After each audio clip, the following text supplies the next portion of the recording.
Grooming session with Kennedy. Hey, so Kennedy, how long you done the club?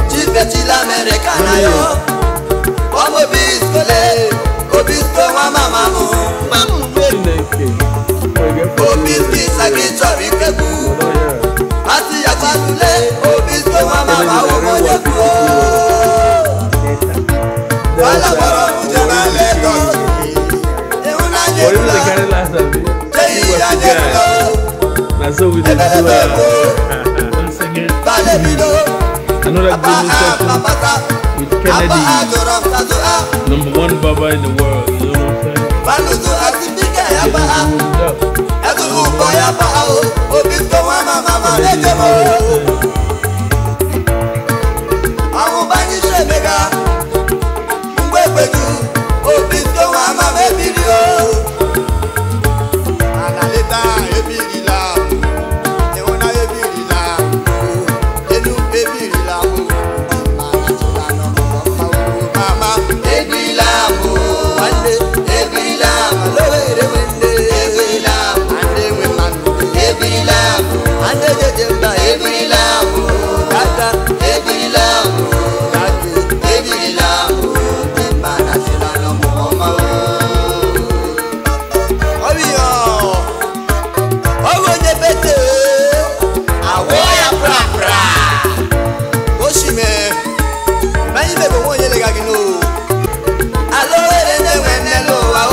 If you are in Canada, USA, anywhere in North America, come around.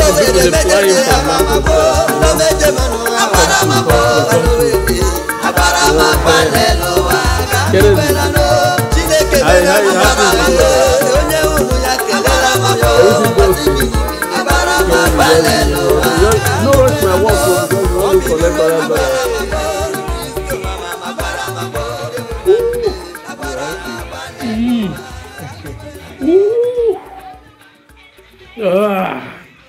Was this in the tingle? Bar Media Pinnacle Entertainment. Derema.